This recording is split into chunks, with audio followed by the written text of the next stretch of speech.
Well, good evening, everybody, and welcome to the Planning Control Committee, Thursday, the 11th of April, 2019. Apologies we have from Councillor Hassel, he's ill. Councillor McChrystal is on the way, but stuck in traffic. Are there any other apologies? Councillor Pegg. Councillor Pegg, thank you. Late items to be introduced by the Chair. Yes, there is one.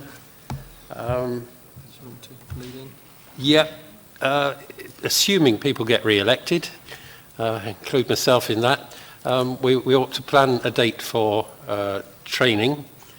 The date of the 23rd of May has been suggested because it's the day after the annual general meeting, so we'll know who's on this committee and who isn't. Trouble is, the 23rd of May could also be the date of the European elections. But you have a contingency plan. Thank you, Chair. Yes, if that happens, I know. I'm working on setting you some homework. Well, a lot of you know Hugh Richards, and Hugh, our barrister we use regularly, Hugh did a PowerPoint for us which is very, very useful in explaining the broad principles of planning. And what we'll do is email that out and then hopefully gather on the 28th, which is the following Tuesday, to discuss any questions and review that and any other bits and bobs that are relevant, to lead you into the planning committee meeting, which will be on the Thursday, 2 days after that. So we have to get it in before the 30th, which is the Thursday the 30th is the first planning committee meeting of the new cycle. So we'll do the training, all being well, following the emailed homework, and we'll do that on the 28th. Thank you, Chair. That's 2 dates, 23rd of May and the 28th, and of course the 30th. Sorry? Because the officers don't work Sundays. I know all elected members work 24/7, but officers don't. Chair, I was looking towards this sort of time, perhaps 5 o'clock start, early evening, so that I've been here all day, so that we can actually just seamlessly move into an early evening start, an later evening finish. Thank you. Declarations of interest. I declare an interest in the Babington Lane application. I'll vacate the chair at that point and the vice chair will take over. I'm a director of Disability Direct, who is the applicant. Are there any other declarations of interest? Thank you. Minutes of the meeting held on the 14th of February, St. Valentine's Day. Thank you. Minutes of the meeting of the Conservation Area Advisory Committee held on the 24th of January. No. There seem to be one or two gaps, Chair, in these minutes. I don't know if they're the most up-to-date, but the times aren't recorded, or some of the resolutions, CAC felt that, and so on. So I think there's perhaps an up-to-date version of the minutes.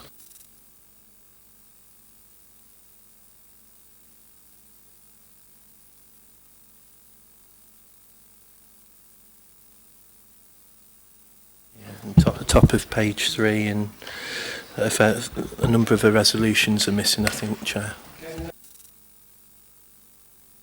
I can chase that up with the relevant officer, Chair. Perhaps it can be put out for the next meeting. Yes.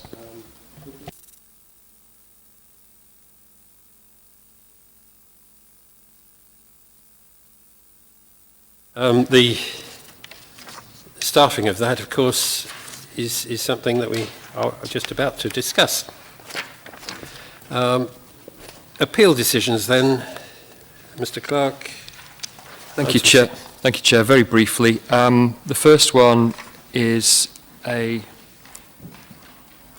certificate of lawful development. This is where an applicant can ask us, is my proposal lawful in planning terms, i.e., does it not need planning permission? And we considered the application. Their proposal was to site a mobile home in the back garden of a property as an annex to that property. they wanted to live in it, and effectively it was a separate dwelling in the back garden of an existing house, which we said, no, that's not permitted development.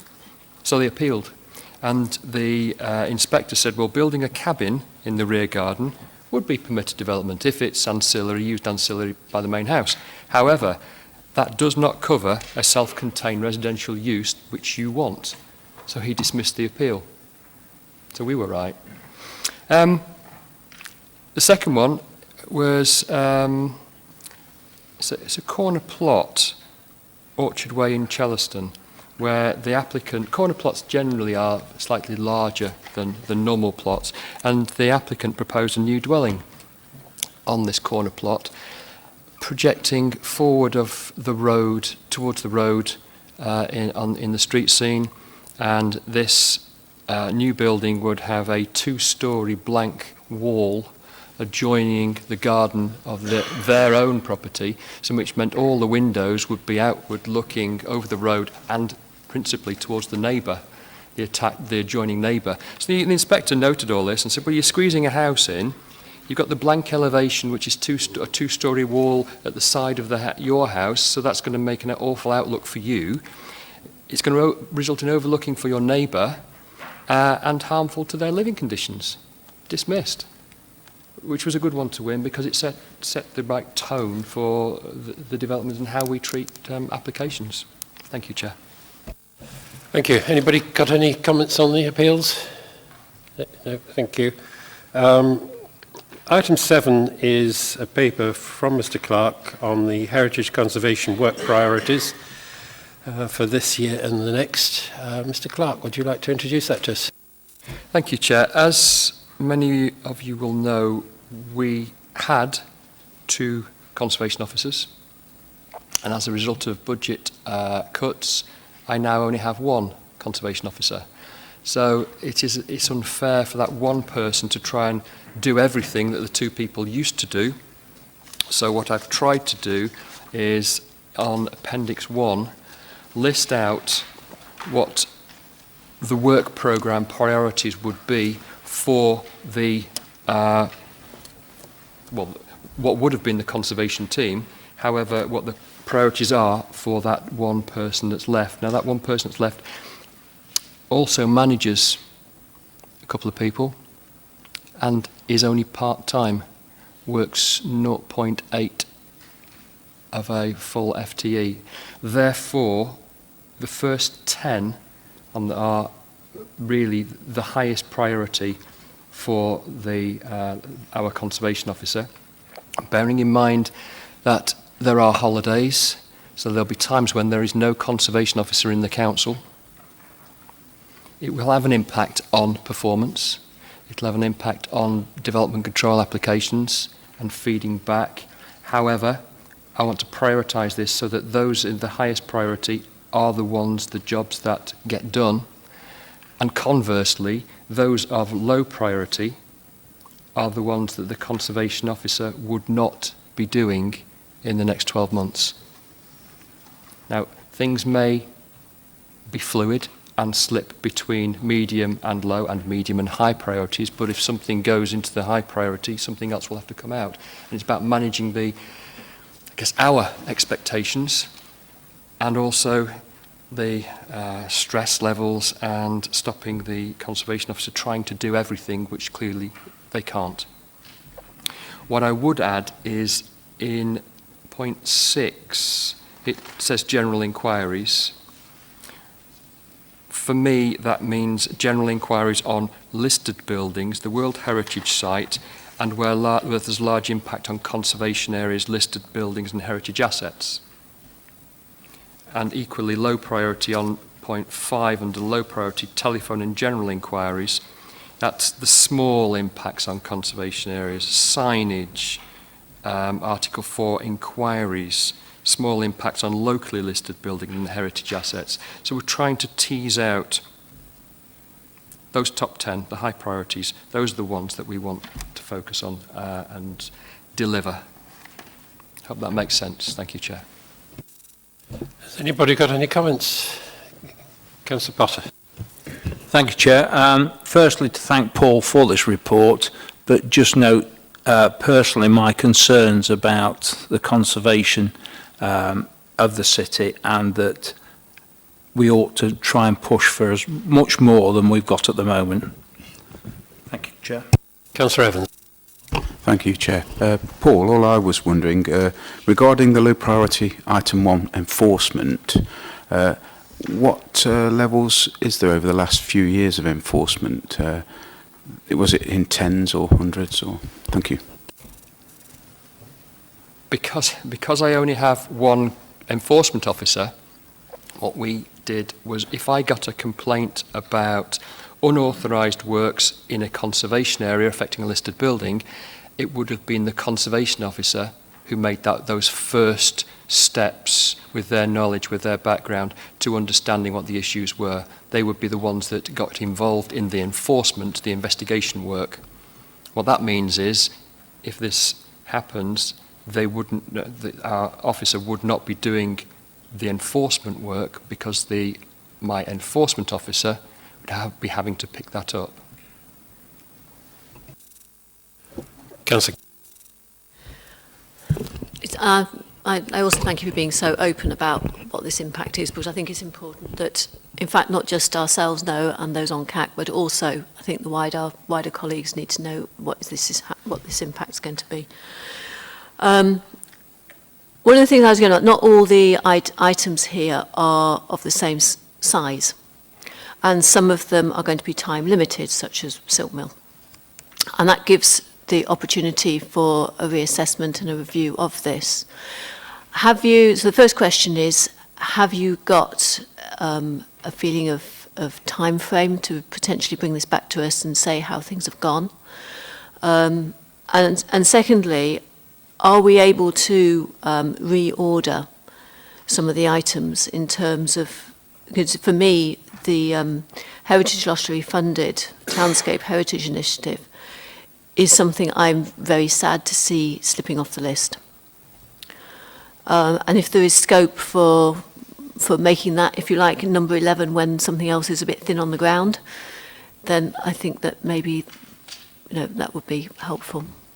My other thought is whether there are other staff within the department who have the aspiration to move in this direction, and who might be able to, we might be able to move a little of their time in this direction as a sort of official or unofficial apprenticeship route. Chair, through you, yes, I would love to have staff retrained or spending more time. The problem is that we are now so cut to the bone that there's no give anymore. So there isn't all our resources are stretched, already committed. On the Heritage Lottery, yes, that could go into the high priority, but it's coming to an end. The HLF, we're coming, the Green Lane works are coming to an end. We're rounding off with the HLF. So, which is why, it would have been a priority for us, because we're committed to spending the money. We've spent a lot of the money. We're rounding that off. It's slowing down. So that's why that's dropped to medium. What it does, in effect, mean is that Andy Hills, the Conservation Officer's line manager, is actually picking up a bit more work now and doing that HLF stuff, and that will tail off. Thank you, Chair. Thank you. Councillor Froggett. I'd just like to say thank you to Paul for taking into consideration the health and well-being of his officer that he has left, because of the amount of stress-related sickness that we have in the council, and I think it's a good thing that Paul's done. I thoroughly agree with you. Councillor West. Thanks, Chair. Paul, do you expect things to change in the next 12 months? You've made a plan for 12 months. I'm just wondering if you expect things to change either way after that. The short answer is no. It's still no. No, we corporately have made a budget saving, and that is a deletion of the post. So unless there is any money found from somewhere else, I can't recreate another post. Anybody else wants to speak on this? Councillor Rawson. Thank you, Chair. Yeah, just to register my concern with this really, in terms of the low resource that we do have for heritage conservation work. The question, Paul, I'm sure you have looked at this, but are there any other creative ways that there might be to identify other funding? I'm thinking of I think we increased planning fees in the recent past, whether that could be used towards this, or apprenticeships, or perhaps any other creative ways that you've perhaps looked at to try and get more resource back in again. Thank you, Chair.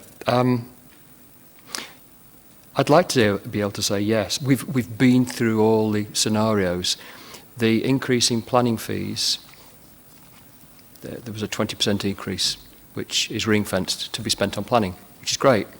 But I can't subsidise a post that we've just deleted with the 20%. I can create new posts doing something different, but that was a council decision to get rid of one of the posts. So I could create another tree officer, another enforcement officer, but I can't subsidise something that we've already decided to take away. The council took their decision to take that away. So we're working with what I've got, creating these priorities. We did this, some of you may recall, with the enforcement post. When the enforcement officers went from 2 to 1, we set out their priorities, and that's been ongoing. We're working to, and that works quite well. Things, as Councillor Kerr said, things will go from medium to high priority and vice versa. What you find is the things in the low priority group below that line don't really get a look in, and you're the one person who's regularly dealing with those in the high priority bracket. Thank you, Chair. Thank you.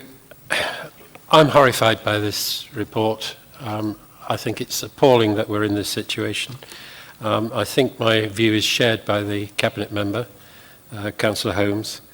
If you look at paragraph 3.2, Leicester and Nottingham City Council have approximately 3 full-time equivalents, and we'll effectively have 0.6 to do a similar job, and it could be argued that we have more heritage assets in Derby, even than York, apparently. I think it's quite the wrong decision to have made, even though my colleagues have made it. I shall be making my protest elsewhere. I don't think this is probably the time to do it. But our recommendation is to acknowledge the main work priorities and to acknowledge the processes and procedures, as in paragraphs 2.1 and 2.2. Those in favour of those recommendations? Councillor Kerr? I just wonder, given the number of people who have spoken with sadness about the restricted, whether we ought to be flagging up formally to Cabinet to consider during the review of finances in the coming year whether there is any change to this situation. I would support that. I would second that as a third recommendation. Yes. Perhaps the clerks have got the gist of that. Does that have general favour? Thank you. Anybody against that idea? In which case, those in favour of the 3 recommendations, those 2 printed plus the flagging it up to the Cabinet, please show. That is pretty well unanimous apart from carried. Those against? There's 1 abstention. Okay. Thank you for that. Let's move on. The next item is item 8, which is the applications to be considered. We have public speakers. Some have arrived, some haven't. So I'm going to go to 37 Carleton Road first, which is the first item in the agenda, because the majority of people who've indicated they want to speak are here.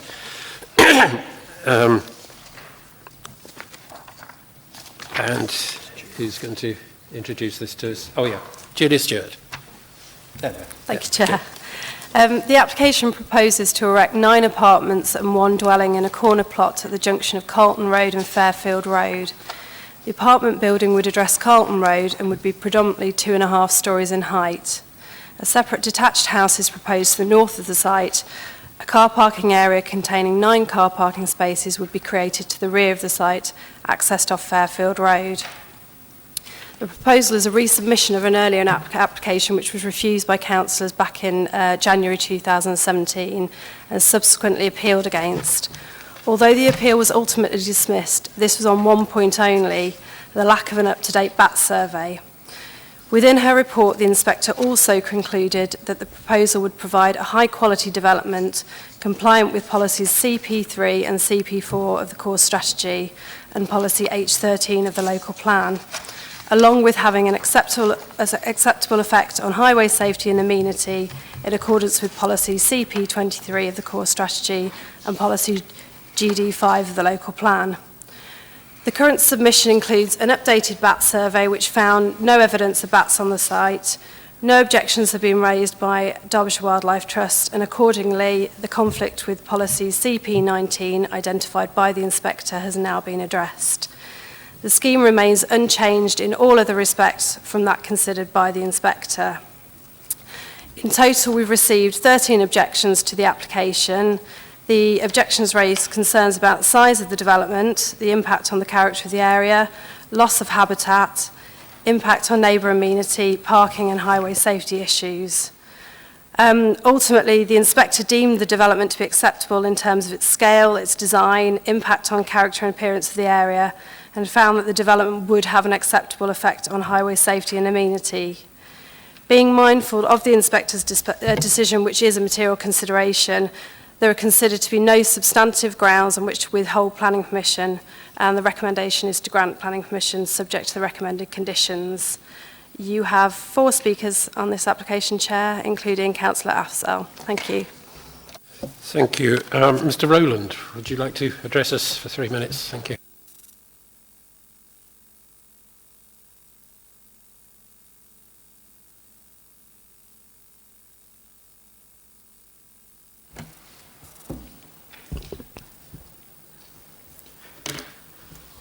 Thank you, Chair. I'm Philip Rowland of Landmark Planning in Leicester, and thank you for giving me the opportunity to speak on behalf of the applicant. As you're aware, an identical application was the subject of an appeal following the refusal of planning permission by this committee in January 2017 on matters relating to an overdevelopment of the site and detrimental to the character of the area, as well as car parking concerns.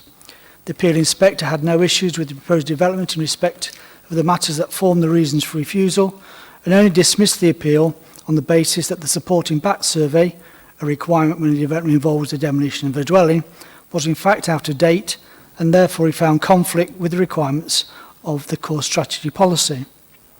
An updated BAT survey had been submitted in support of this new application. So what are the material planning considerations? Well, first of all, we've got the principle of development. The site's located in a primarily residential area, so the principle of residential development is not in dispute. Design and appearance. The appeal inspector concluded that the proposed development was of a high quality and sympathetic scheme that would have a positive contribution towards the character and appearance of the area, and thus fully compliant with your adopted local plan policies that seek high quality design. Highway safety and parking. The inspector concluded that the proposed development would have a minimal effect on street parking and therefore would not have an adverse impact in terms of highway safety. So to conclude, the proposed development complies with all the relevant planning policies in the development plan, as well as the advice in the NPPF. The reason why the previous appeal was dismissed has been overcome with the submission of an up-to-date BAT survey. There are no material planning reasons to refuse planning permission for this application, and therefore I urge you to follow your officer's recommendation and to grant planning permission for the proposed development. Thank you. Thank you. We have Mr. Taylor and Mr. Aslam. Have you decided which of you will go first? One or other of you certainly to come and address us.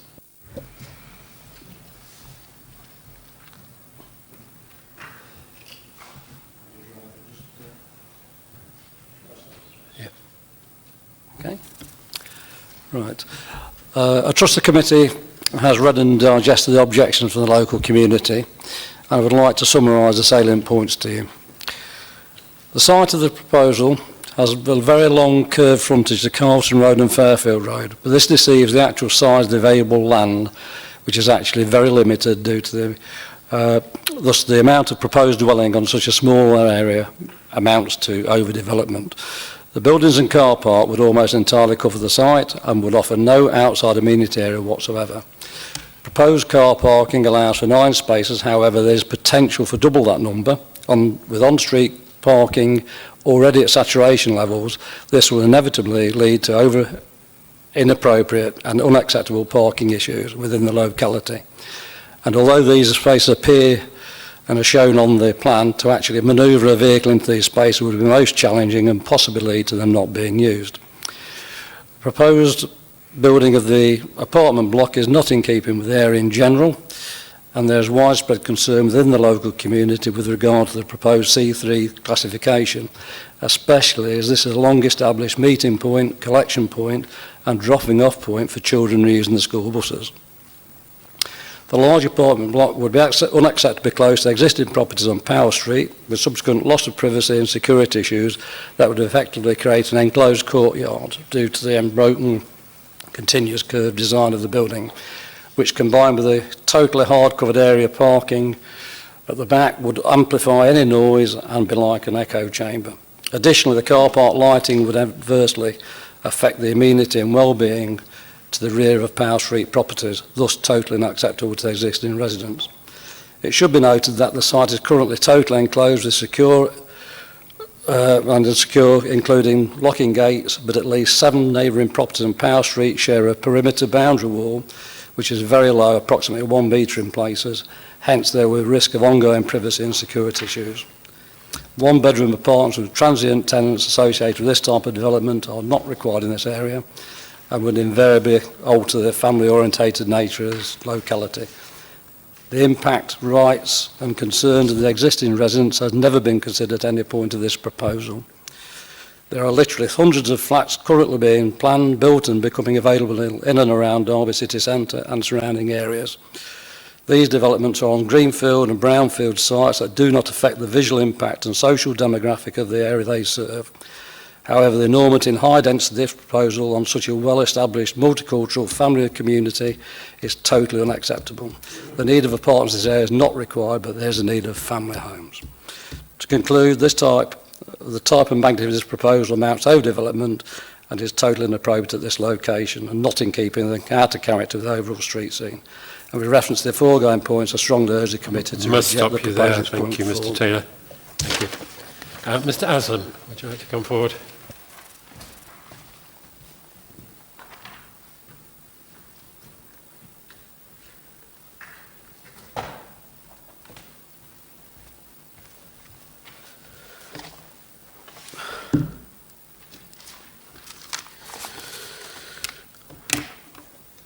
Okay, yeah, thank you.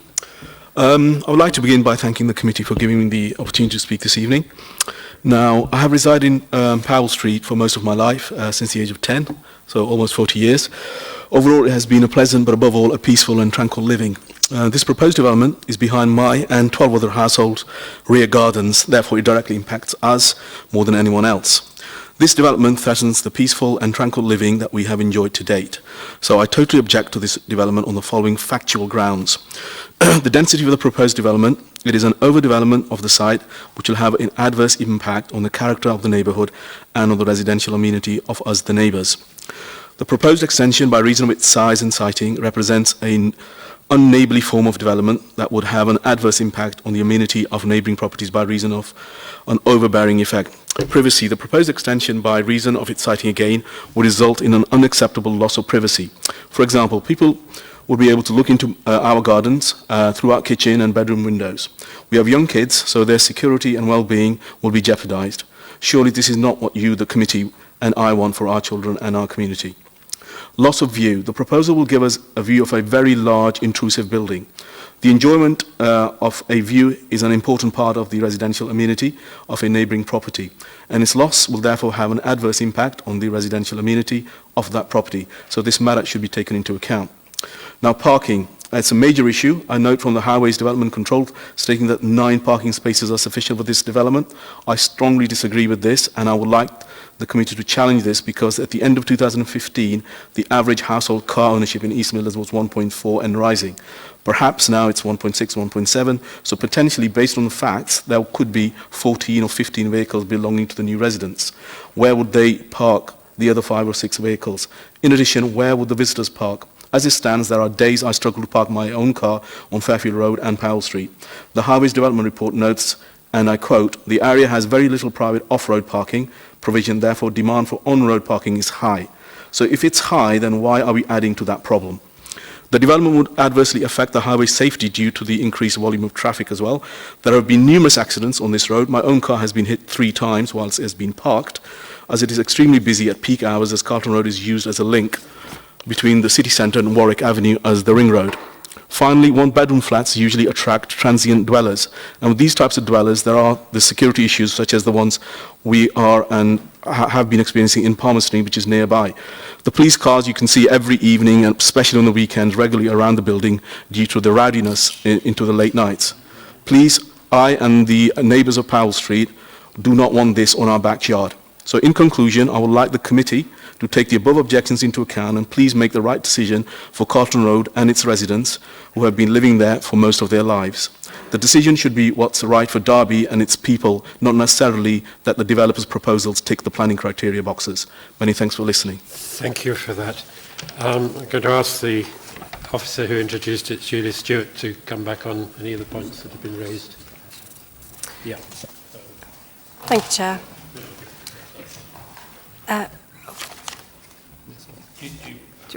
Do you want me to come back? We can wait till Councillor Afzal has spoken, if you like. All right. Councillor Afzal, would you like to come forward? Just try to catch up before we forget all the issues, but sure you'll reinforce them.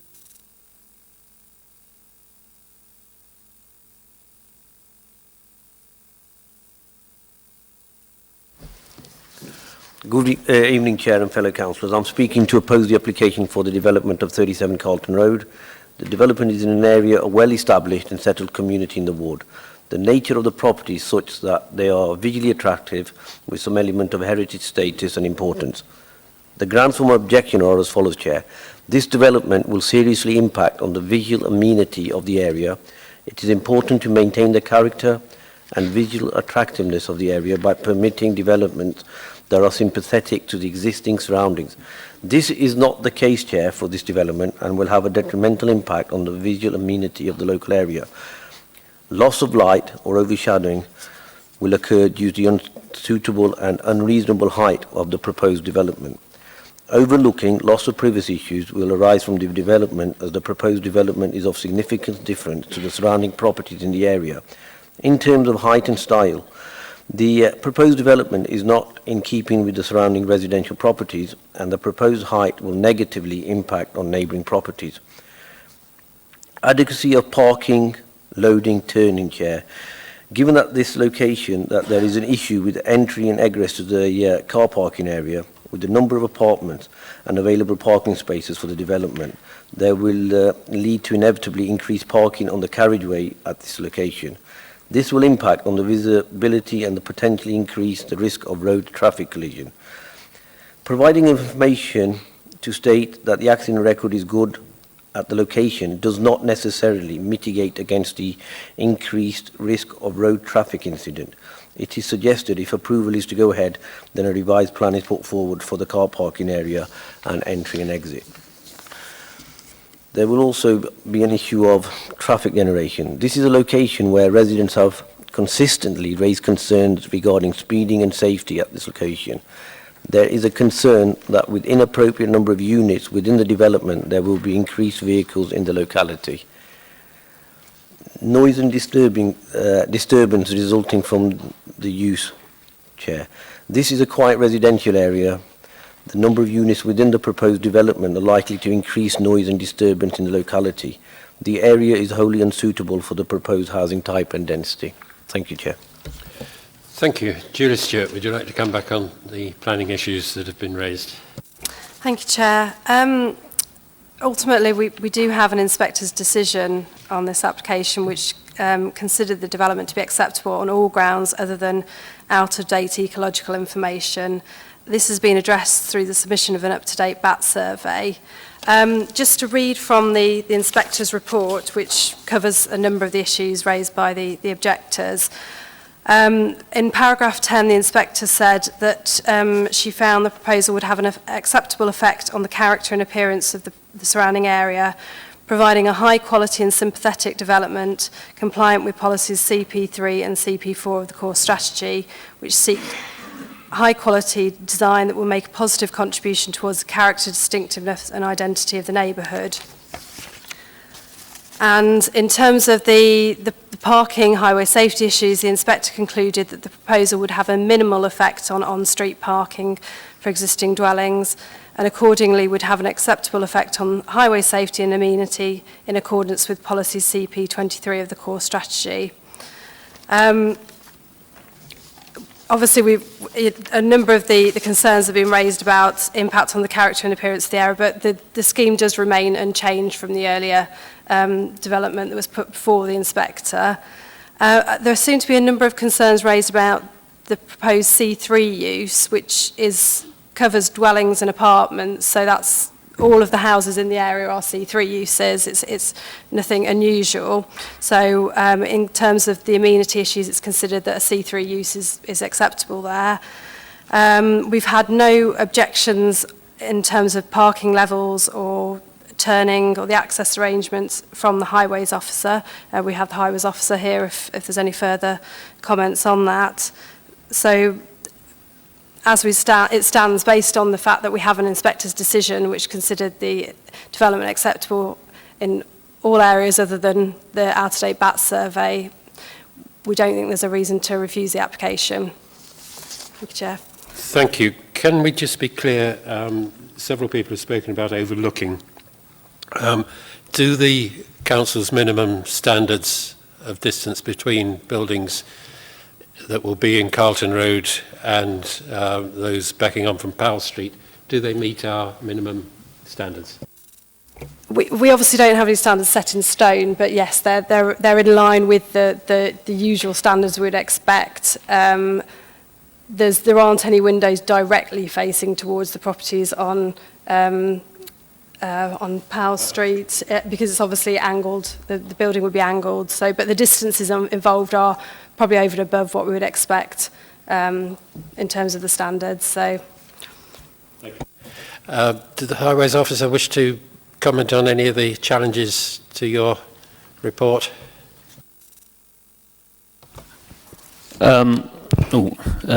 Specifically, no. I think in terms of design, it's based on 6E's guidance. It meets design standards. The parking, in particular, meets design standards. I mean, looking here, you've got 6 metres between the parking spaces. I mean, that's acceptable in most instances, and in most car parks you'll find. In sight lines as well, it meets standards. We did, however, I do understand the concern about and perception of speed around there. And I think last time when this came to committee, we did raise the issue of trying to slow traffic down by increasing the nib around the junction there, which was never taken forward. So I think we're satisfied in most cases. Thank you. Just to emphasise, this came before us, we refused it, it went to appeal, and the inspector said everything's fine except the BAT survey. The BAT survey has now been addressed. If you turn it down again, it goes to appeal again. Well, yeah, perhaps Mr. Clark could explain that. Bluntly, we will lose, and I suspect we will lose and have to pay the applicant's costs for going to appeal in the first place. So we'll have costs against us. So it's a no-win situation, and without telling you what we should do, I don't think we have any grounds to refuse this application, Chair. That's professional advice, thank you. Councillor Harwood. Thank you, Chair. Yeah, well, I looked at my notes for the planning meeting on the 31st of January 2017, and I voted against this application on highways matters and other matters. However, I'm aware of the fact that the applicant chose to have an inspector's decision, and the inspector overruled our decision on a technicality about survey, and there's no doubt about it that if we go back again and refuse it, we're going to lose. So there's no point really in anybody making any objection to this, because we have no leg to stand on. The inspector's decision is final, and we go back, we lose money. So as far as I'm concerned, I will vote for this tonight, but I accept what the residents are saying because I'm with them on it, but I know that we're going to lose no matter what. So I'm sorry to the residents, but I can't see any point in me voting against it because there is absolutely no point. Thank you, Chair. Councillor Khan. Thank you, Chair. I like sort of Frank voted against this initially, and I haven't seen anything to change my mind. The issues that we voted against this application are still there. The fact that the inspector has said, is sympathetic with the area. I mean, I don't know which area he was looking at, because there's certainly no sympathy with Carleton Road or any other road down there. But, yes, the officers have said that we could lose on by refusing this if he appealed for it. I still think that, the highways could have done possibly more to that. This is a dangerous junction. I think you commented upon it at the last time we came before this committee, that because it's such a large curve on it, residents have been complaining about the speed and the fact that the curve. The only, thing I guess we don't have in front of us is a major incident there, which could have probably, swayed the decision of the inspector against his application. I don't see, as a committee, what's different about this application other than the fact that the BAT survey wasn't up to date. We all, well, majority of us thought that this wasn't appropriate for the area. This was highway ground alone. It was a dangerous place to put it there. I honestly don't know why the inspector thought that this was appropriate, but I don't see anything that's changed from the original application. Stephen Teasdale, our legal advisor's got some comments for us. Just one point. I understand what you're saying, that you can't see what is different, but what is different is that you now have a planning inspectorate decision that is key and is a key material consideration. So that is what is different with this application. Perhaps maybe not any physical change, but in terms of actual what you've got to take into account, there is a key document there, key decision that does impact on your reasoning and decision tonight. Thank you. Councillor West, then Councillor Kerr. Thanks, Chair. I'm afraid I'm just going to reiterate what other people have said. The reason for appeal might have been overcome, but the reason for refusal remains the same in my view, and I've never let the threat of losing an appeal hamper my judgment. I can't in all good conscience support the recommendation. Councillor Kerr. I'm going to ask a question which probably the Highways DC officer is not going to be able to answer. There are a number of roads around here which have a 20-mile-per-hour limit on them, and we have increased, since this last came to committee, we have increased the number of places in the city with 20-mile-an-hour limits. This is the sort of road, the Fairfield Road, is the sort of road which I would like to have a 20-mile-an-hour limit on it. And with a junction that is as gradual and gentle as it is at the moment, the speeds going around the corner will not make it possible to have that 20 limit. And on those grounds, given that we are moving, highways expectations in the city have changed, could we explore the tightening up of that corner in the way that was talked about last time, and we didn't go forward with last time as a condition? The other things that have changed in the city since is that we are much more aware of air quality, and particularly air quality in dense areas. And we aren't, as far as I can see, putting in an expectation that there is any electric car charging points here. And at least some of those parking spaces, I think, should have electric car charging points. And again, as part of our greater understanding about air quality and air quality issues, I think we should be doing more to encourage people to cycle. I think that there was some cycle parking included within the building. I can't remember. It's on the site. But there doesn't seem to be any incidental cycle parking. I think you've taken away the gates now, so that we're not going to have any gates so that people can get round the back and enter from the back as well as the front. But if there isn't incidental cycle parking for people visiting, it'll encourage those visitors to be coming by car. So we should have incidental cycle parking as well and available for visitors, electric car charging points. And if we can do anything to slow down people going around that corner, we should do it. Thank you. Okay. Just comment that imposing a 20 mile an hour is something that isn't within the power of this committee.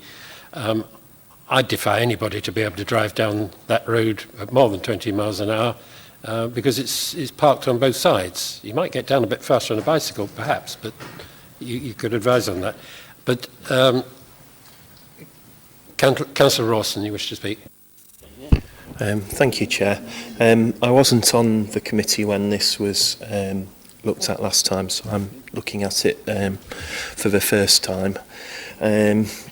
So I do have to agree with the conclusion that the committee came to last time. I think it's a very big development on that corner that is quite overbearing. It's a large mass of a building that runs all the way along the boundary there and all the way along the road, which does seem to me to be out of keeping with the suburban and the residential nature where it is located. May be suitable for the city centre or somewhere that's more urban, but I think it will look very very large on that particular site. If the applicant had taken away some of the comments from last time and come back with amended proposals that was maybe set back from the road, it is a big site, so there's potential to rework it. But to me it just feels like an over-intensive use of that particular site. So I do have some worries about this one, Chair. Thank you. Anybody else wish to speak? Okay. I live very near here, so I know it extremely well. Not near enough to declare an interest because I live 2 streets away. There are similar developments. In fact, there's one opposite me in Whittaker Road where it works perfectly well, a small-scale block of flats. This has happened in a number of places, and just trying for Councillor Rawson to say it should be somewhere more urban. This is the city. This is urban. I don't think you could call this anything but urban, to be honest. Cycle parking, incidental cycle parking, and electric charging points, I think, could be dealt with in an advisory note. Should it go ahead? There already is a condition, 14, which is on page 13, already covering that. So that's dealt with. And incidental parking, cycle parking, is that covered? Okay. So, Councillor Howard. Chair, I've looked at the conditions that the officers have put in. It covers most of the points that have been raised, and I do feel that the officers have done a good job with the conditions, but will help the residents considerably if this is taken forward. Thank you.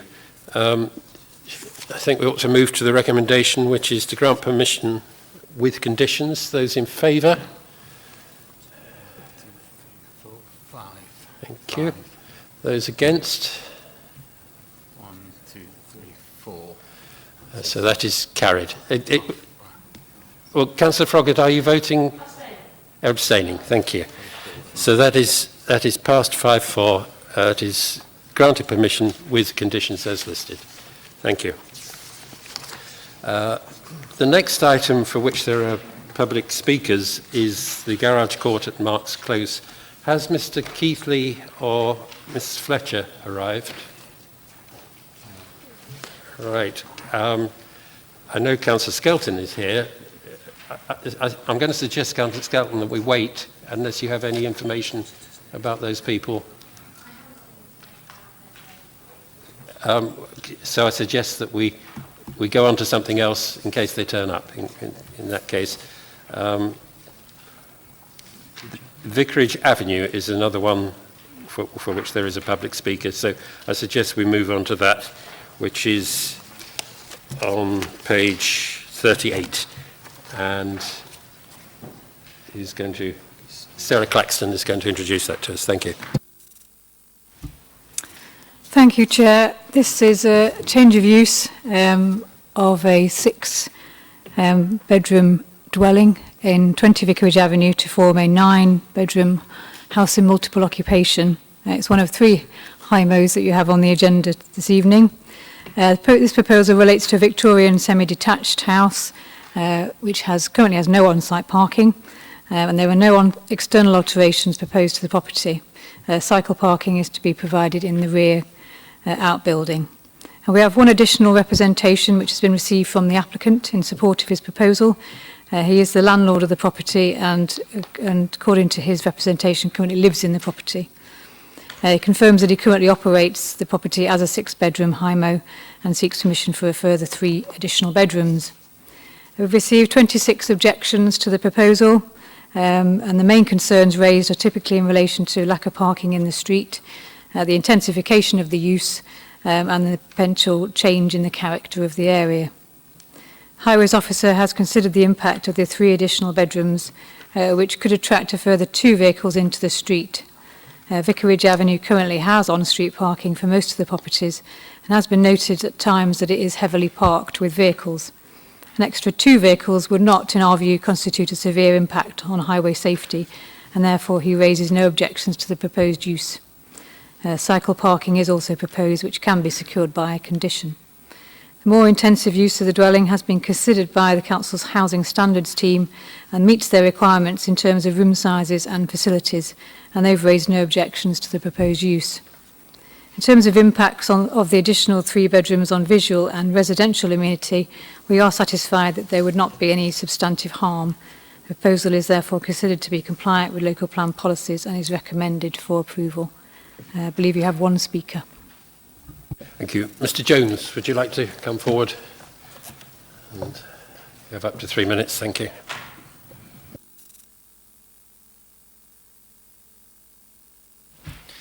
Thank you for allowing me to speak today.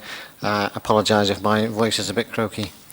As we've heard, there were 26 objections from local residents, and I'm here today representing them with their agreement. The principal objection to the application is on grounds of parking, which I suggest is far more serious than the Highways Officer has suggested. I note that he visited the street at 8:20 in the morning, which, as we all know, is after most people have gone to work. Parking is a serious issue in the street. I very rarely am able to park outside my own house. Sometimes I'm not able to park in my own street. In addition to that, there's a 90-degree bend in the street. Cars are always parked right up to the bend, which makes it difficult and dangerous negotiating the bend. Cars are frequently parked on the pavement, which obstructs the highway, obstructs the footpath, and the street is en route both to local primary schools and to a nursery. So the density of car parking is an issue, and it is a risk. I've spoken to the applicant in this case, who is my neighbour, and I can see in his application that he says that his tenants do not have cars on the whole, and that there's only one tenant who has a car. I can't disprove that, but I have no idea how he can guarantee that with 9 tenants, and he tends to have transitory tenants. They arrive for short periods of time for work and leave again. I have no idea how you can guarantee that they're not going to have vehicles. If parking on the street is already at saturation point, then even an extra 2 vehicles, particularly on the immediate locality, is going to be serious. Another issue is refuse vehicles. Frequently refuse vehicles can't get down the street, bins go unemptied, and I can only assume that that's because they can't get past the cars, which are parked too closely together. there are, just for information, hardly any of the houses in the street have garages, so everybody who parks more or less parks on the street. I understand that the Housing Standards Officer has said that it meets acceptable standards, but it seems surprising. This is a semi-detached house in a residential street. The only way you can get 9 people inside it is by deleting every lounge, every common area, and having only minimal bathroom and kitchen facilities. And as the person living next door to it, it seems a lot. I don't have any complaints about the current use of the building. The landlord, I think, is responsible, and his tenants on the whole are responsible. But there are a lot of people outside in the garden smoking, making telephone calls, and there are bright security lights shining into my garden, and that's only going to increase. To stop you there. Thank you very much, Mr. Jones. Sarah, would you like to come back on any of the points raised? I'm going to defer to my highways colleague, since most of the issues are to do with parking and highways. In which case, would you like to comment? Thank you very much, Chair. I think parking is one of those very difficult issues that people find very emotional. But I think, and referring back to the last report on Carleton Avenue, whereby the inspector was looking at the impacts of parking there and what they said, and I think when it comes down to it, it's about severity, and it's about the scale of this development in terms of its impact on severity. And I think it'd be very difficult to argue, my advice would be very difficult to argue that, the addition of 1 or 2 additional cars could be seen as severe in the whole scheme of the issues around this area. And I think that the resident from this street obviously highlighted the issue. He's been to see the next door neighbour in terms of identifying how many people there have got cars, which point he said no. And I think that kind of backs up the statistics that we use in terms of trying to determine planning applications and the impacts of highways, whereby this type of development, particularly sort of 1-bedroom style flats, if you like, tend to have very low car ownership amongst those residents. In fact, the stats show it's about 0.3, so 30% of them will, which kind of supports what his neighbour was saying. So I think it'd be very difficult to argue that this would have a severe impact. And I think in terms of safety, in terms of parking those other vehicles, I think the inspector, if this went down that route, would probably argue that we have other powers under the Highways Act to be able to deal with that in a different way. Councillor Carleton. Thank you, Chair. I know the avenue well because it's in my ward, and like you, I live a few few streets away, so there's no interest in there. But to conduct a survey there at 8:20 in the morning, I don't see the merit of that, because most people will be at work. If you want to do the survey, either do it at, before 8 or after 6 when everybody's parked there. Now, I don't, in sort of general terms, have any problem with people wanting to make their properties into houses of multiple occupation. But in this instance, it's somebody who's turning every room into a bedroom just to get an extra £180 a week. Now, if he's that money orientated, why can't he make the existing one a bit better and charge a bit more rent, for them? This is totally inappropriate. To say that 3 extra sort of tenants there is not going to make a difference to the avenue is totally wrong. I mean, we've had an appeal dismissed on siting of a mobile home at Bonsall Drive, which was told about earlier. We had an erection of a dwelling at the side of a house in Orchard Way. Yes, it makes a difference. 3 cars is going to make a lot of difference to that. Why we still persist with saying that, a person or a apartment might have 0.75 of a vehicle? Well, I don't know how we keep coming about with that. Times have moved on. Everybody has a car. Those people living there will have a car. And I don't see why we can say 2 parking spaces are sufficient for 3 extra apartments. This is totally inappropriate for this area. And what we're doing, actually, those of us that know Vicarage Avenue, and I know you know it, as Mr. Jones mentioned there about the bend. You know, if there was an extra 2 or 3 cars parked there, we'd have trouble with fire engines and ambulances getting through that area. And people are already sort of arguing with each other to say, well, you know, it's my driveway, it's my front door, you shouldn't be parking there. I can't see how we can possibly justify adding an extra 3, you know, apartments to something that's saturated already.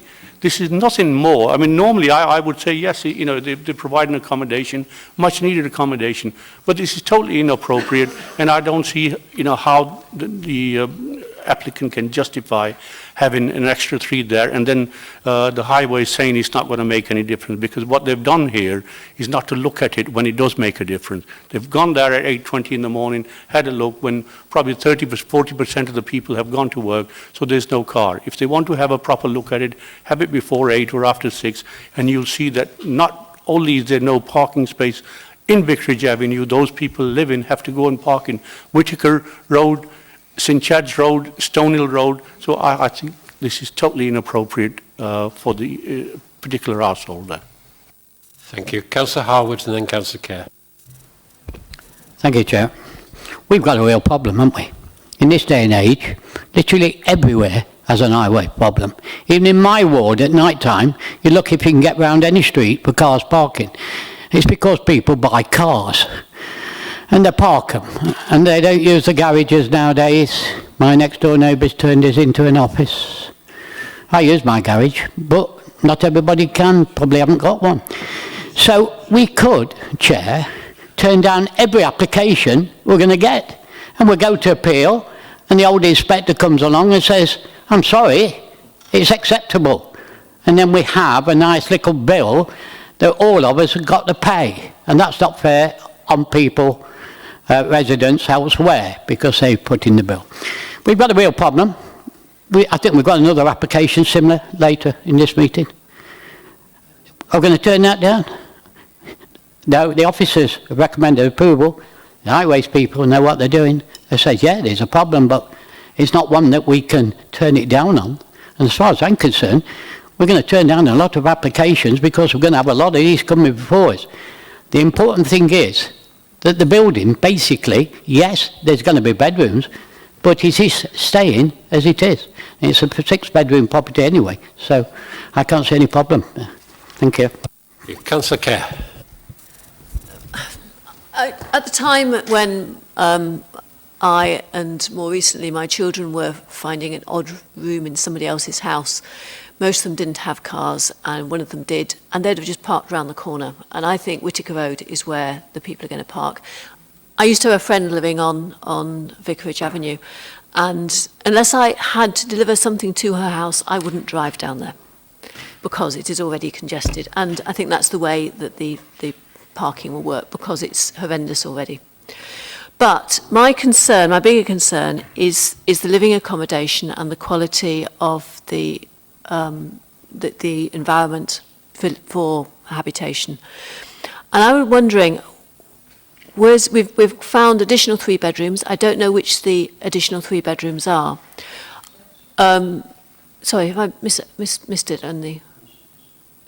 Because were the previous rooms available for people to use as community meeting space with a television in them or similar? And are we actually losing community space? In which case, the amount of usage of outside is likely to go up, particularly in the summer. And is the impact, if that is the case, it's going to be the impact on the neighbours, which is going to be most significant. Now, if the 3 rooms were not previously available to the tenants, then that probably won't make as big a difference. So do we know the history? Can only ask Sarah, do you know which of the rooms that are newly become bedrooms? Can we determine that? We weren't supplied with an existing floor plan. However, looking at the layout proposed, I would imagine that the 3 bedrooms on the ground floor are probably the new ones, because both upper floors are obviously normally bedrooms. I'm only surmising, though.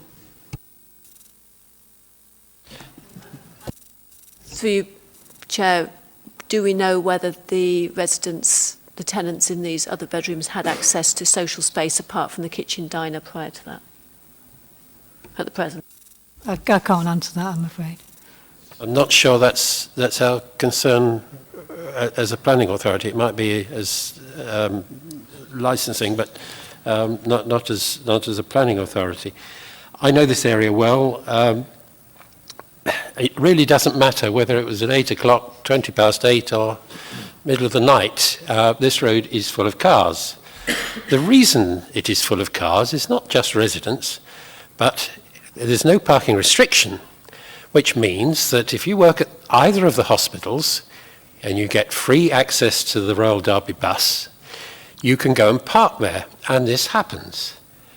It happens. People over 60, like me, can travel on the buses free, and they stop at the top of Vicarage Avenue, and cars appear during the day that would otherwise be at one or other of the hospitals, because this is one of the places this happens. It happens further down the road as well, and at the other end of Whitaker Road, and at Horwood Avenue off Burton Road. In all these places, extra cars appear during the day. Now that is self-regulating. It regulates itself. You can't park there because it's full of cars. So anybody adding any more cars doesn't actually make any difference. You just have to find somewhere else to park. If the local councillors are concerned about parking, particularly on that right-angled bend, it needs some sort of enforcement. And that's up to the local councillors and the neighbourhood board to do, not the planning authority. So I can't see that if we refuse this, it would make any difference, because you could have just as many people living in the house who are related to each other. There are houses I've been in down there which are one flat over the other. You can't refuse the use of a building because some of them may or may not have cars, or anybody else in the street may or may not have extra cars. Elderly people tend not to have cars. Younger people move in when the older people die. There are more cars in that road. It's a thing that we suffer from at the moment, as Councillor Harwood said, although he shocked his neighbour while he was doing it. But nonetheless, one day, and I hope to live long enough, when we have self-driving cars and you can whistle up one and we won't need to park outside our houses, this whole area and places like Strutt's Park and any Victorian terrace will be a much more pleasant place, because we won't all be parking outside. But we've got to make a decision for today. The recommendation is that we grant planning permission with conditions. Councillor Khan, you want to challenge me? Yes, Chair, but until such day that we have, self-driving cars, which could be sometime, maybe not in your and my lifetime, but the people living there in the meantime will have to suffer for the next 30, 40 years until we get there. Now, if you're saying that, an extra few cars are not going to make any difference, I don't see the point why we have highways assessed things, and if we're not counting the impact of what's happening to the residents of the street, then what are we doing here as a planning committee? It's a matter of proving that there is a link, and I don't think we can.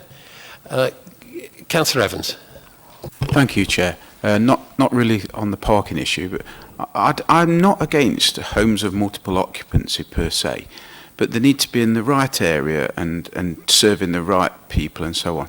And this old building, it's already been converted, and it seems like somebody's trying to greedily max it out for their benefit. And surely, as Lucy stated, the rest of the accommodation that isn't bedrooms could be used to enhance the area for the people who are staying there, instead of reducing their quality. So really, I don't agree with this at all.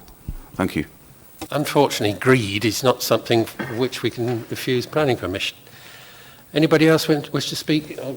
Mr. Clark wants to comment. Can I say nobody has a right to park on the road? Nobody has a right to park on the highway. Highway's for the free flow of traffic. So I know people live in terrace streets and they like to park their car outside their terraced house.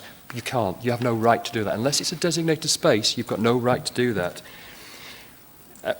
We touched on self-regulating.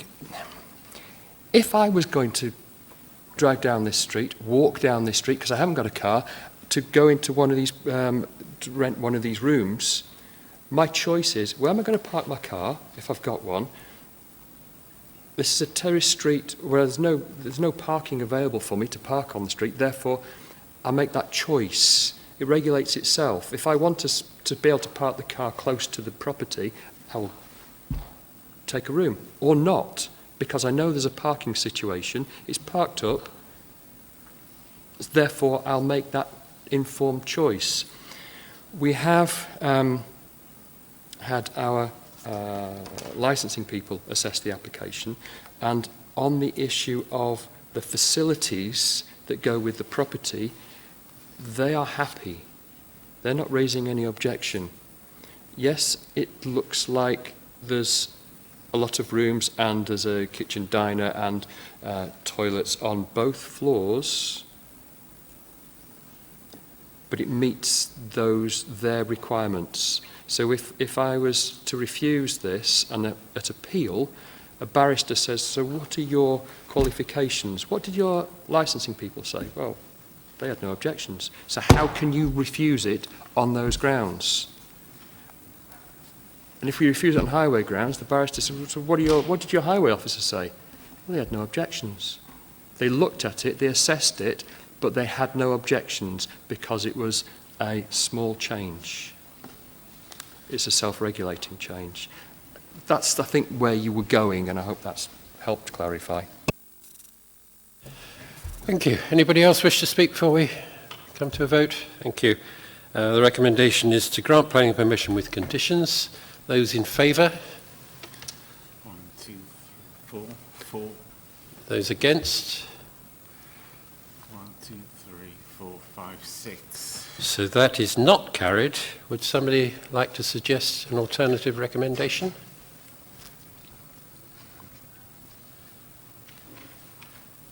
If we're refusing, and I mean, I know the overall consensus has been looking at the cause and impacts, but we're also looking at the impact this has on the neighbours and also on the people that already. What I'm saying is that I think it's too many, rooms for a particular house. It's taking away the amenities from the people already living there. So basically, it's a can of sardines that they're building here, right? And it's not just the impact on highways, it's an impact on the neighbours in terms of people having to congregate outside to smoke or whatever. So it's a combination of things that this application has been refused on.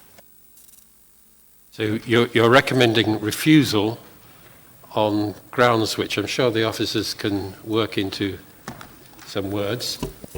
Something like over-intensive development of the site, because you're saying there's too much in there, too many rooms, lack of amenities, impact on neighbours, which spills out onto the highway because there's always there are existing highway problems, therefore that will just exacerbate the problem. But principally over-intensive development of the site, and then we can... an impact, yeah. Is that proposal seconded? Councillor Rawson seconded. Okay, those in favour of refusal on over-intensive development of the site, please show. 5. I think Councillor Froggatt has voted, or not? No? Right.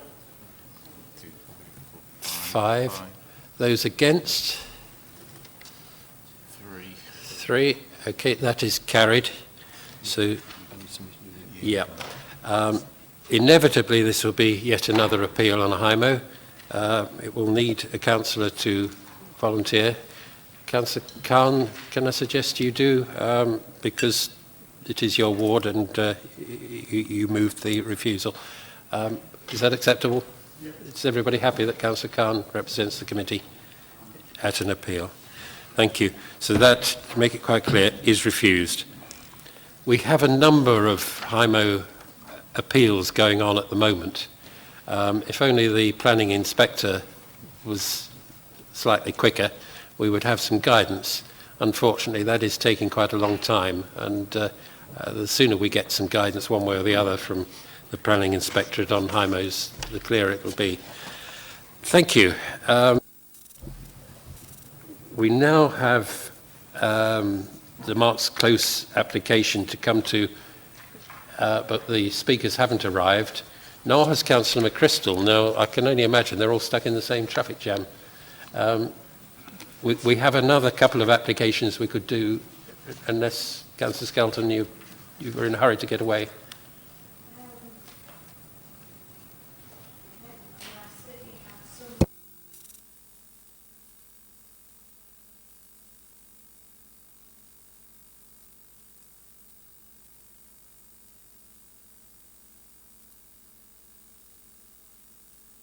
Can I suggest that we take other applications just in case they turn up to be as fair as we possibly can to them? So if we move on then to the Uttoxeter New Road application, and Mr. Clark is going to introduce that. Thank you, Chair.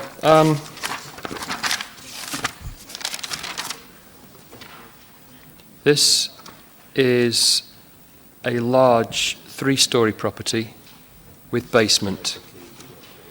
The proposal is to change its use. It currently has 4 double beds or double bedrooms, and they want to change it into a 10-bedroomed house in multiple occupation. The facilities are quite reasonable in terms of 2 communal kitchen areas, insertion of a new traditional window to replace a modern window in the property. It's all been done very carefully, very tastefully, and in detail, as you can see on the slide. There's an enlarged car parking area at the front of the property. Currently, that serves as a gate pillar driveway in for 1 car. They're enlarging that to create at least 4 parking spaces. There's 4 spaces marked out. There are, and you can enable to turn to leave in a forward gear. So that's what the highway officer is assessing. I suspect you could probably get another car parking space in there, but not formally, depending on the size of your car. But we're happy with those 4 spaces. There's bin storage provided just off that car parking area. There is an outbuilding at the back of the site where they're retaining that for cycle storage. So you've got covered cycle storage and bin storage provided. There are no highway objections. Housing standards have looked at this and are generally happy. The proposed land use and 10-bed HIMO is compatible with the uses in the surrounding area. When I saw it, I thought 10, wow, that's a lot. But if you look in the drill down, look at the detail, they've sat, they've thought, how are we going to address the issues which members get concerned about? I nearly said fixated. Concerned about. They've got outdoor amenity space. I suspect this property will, in its location, will serve the hospital very well. And the university. It's on a bus route. Despite 2 representations, I think this is the scale and extent of development that really should be approved within those controlling conditions that we've suggested. I know we've got Councillor Afzal here to speak to the committee, but I'm recommending approval for this one. Thank you, Chair. Thank you. Councillor Afzal, would you like to come forward? Thank you.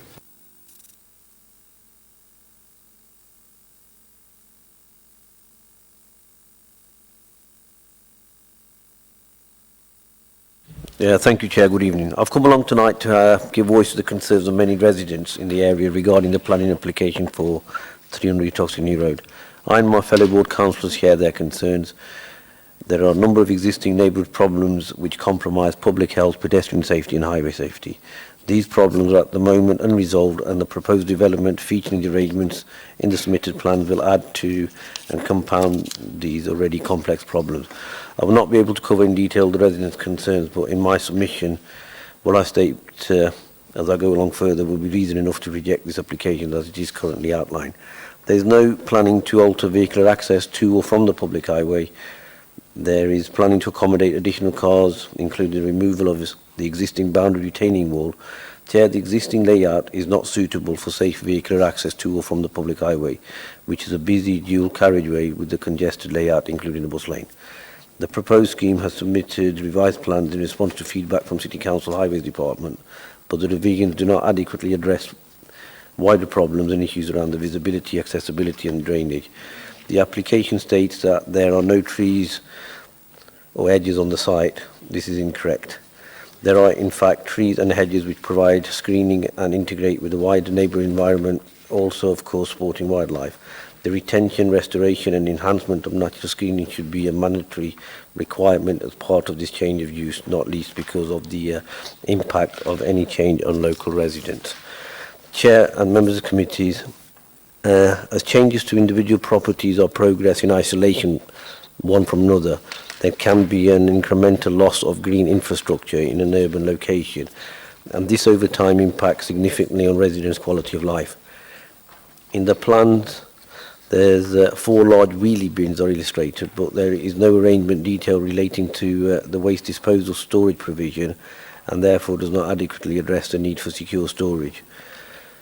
Other property redevelopments in the area resulting in the creation of HMOs have consistently failed to factor in secure storage of waste, and this has created public health, pedestrian and highway safety hazards.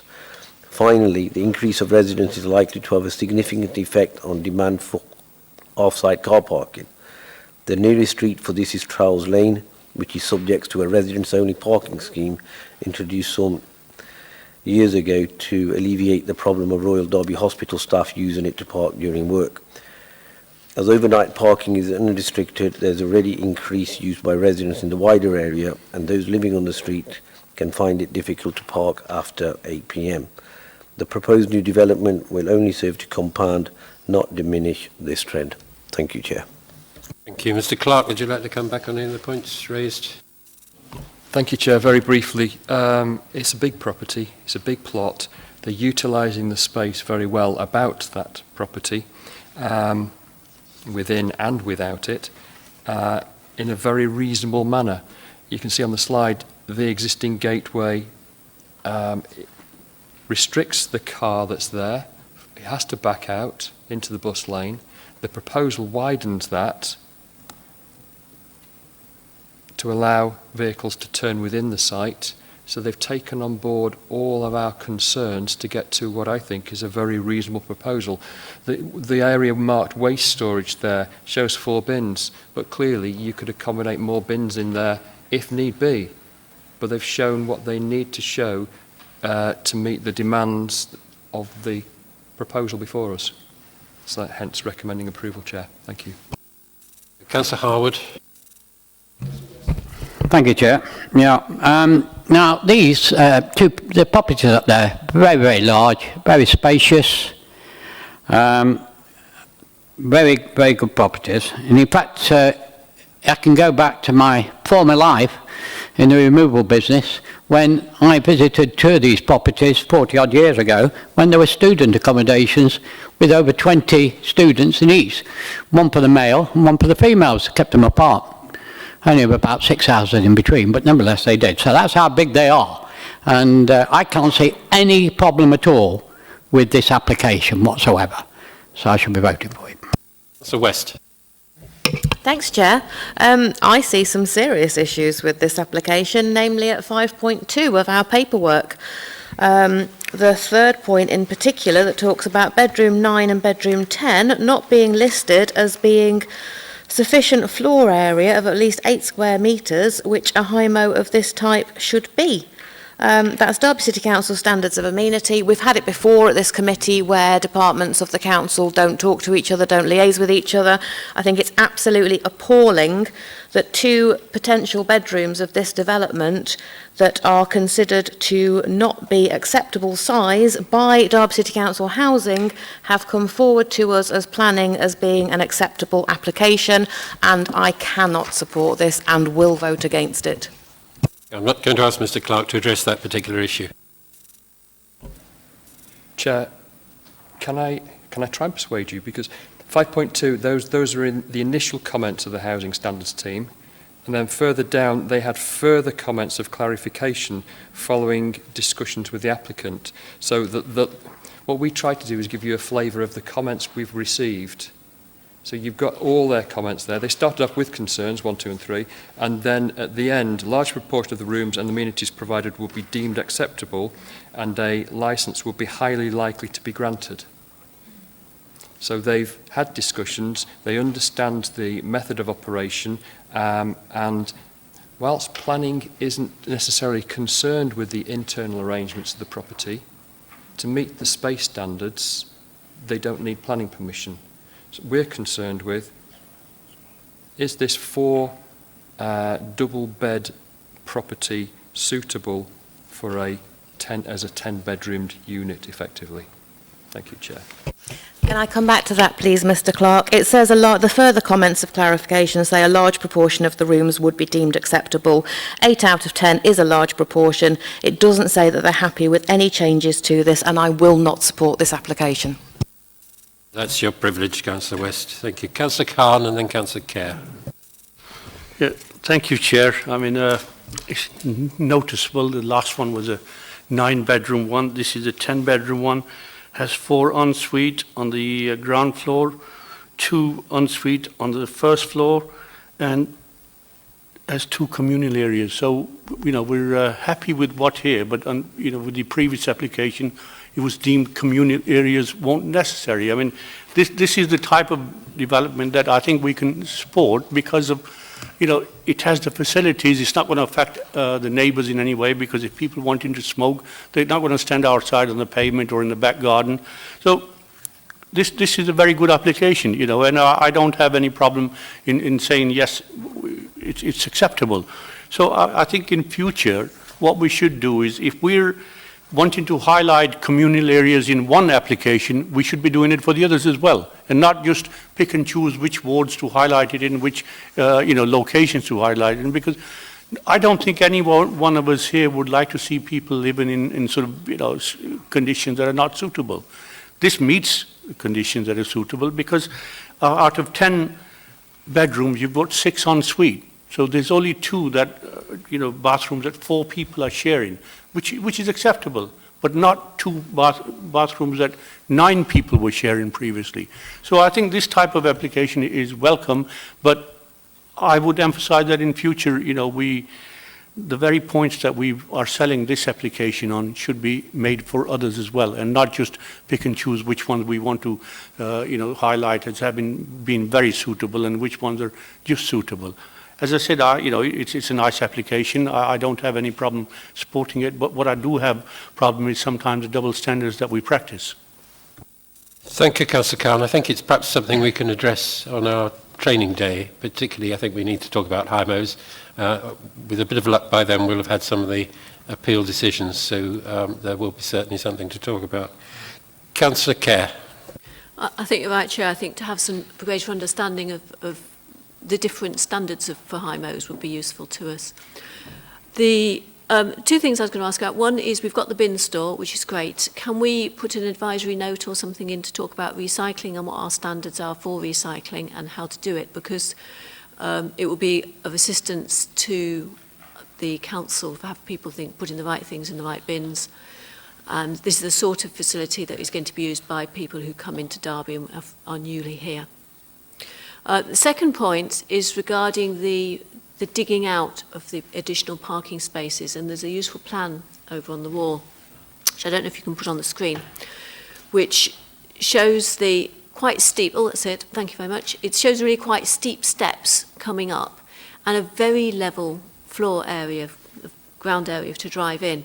If we put a bit more gradient on the parking area, I don't think it would be to the detriment of the parking, but it would actually make it easier for people to walk up and down and get up to the flats, because there'd be fewer things. Now, I think that's coming in as a condition, rather than, are we actually approving that as a scheme or just the principle? Because I think it's the principle that we're looking at, and there's a condition which talks about the development being in accordance, and I presume that's going to include having a drainage system to catch the water coming out of there. But I'd just like that to be looked at again, just to make sure that we're not making it more difficult to get all your bags up from your car to the house than necessary. I think Mr. Clark is nodding at that, so I think that's perfectly acceptable. Cars on a slope rather than extra steps. I Yeah. couldn't agree more. As an advisory thing and on the recycling. Anybody else wish to speak on this application? Okay, in which case the recommendation is to grant planning permission with conditions. Those in favour? 1, 2, 3, 4, 5, 6. Those against? 3. Okay, that is carried. Thank you. Right. All right, okay. I think now we can move to Mark's Close. We've certainly given people an hour and a half to arrive. Even if they were on bicycle, I think they could have got here by now. Oh, they'd have been here soon if they were on bicycles. Okay, so this is So they've been cycling this is the on garage court at pedestrian. Mark's Close, Derby, and it's going to be introduced by Sarah Claxton. Thank you, Chair. This seeks outline permission for demolition of a garage block and rebuilding with a new garage block with one apartment above on land which is to the rear of Mark's Close, which is off Stenson Road. There are currently 9 garages in a block on land to the back of the dwellings on Mark's Close. There is another block of garages on the same site, which is not within the application site, which is on the left-hand side of the red line. The application is then outlined with means of access to be determined, and all other matters are for reserve matters.